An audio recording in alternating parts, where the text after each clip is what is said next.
চেও কৰিব মাজৰ চেও খচালিৰ কামি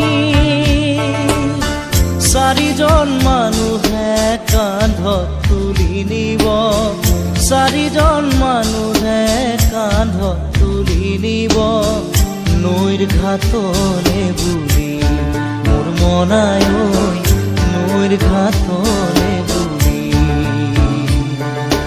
দেহৰ ভৰসা নাই বুজিছানে নাই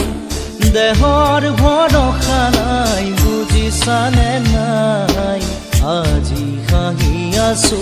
ক'বতো নোৱাৰো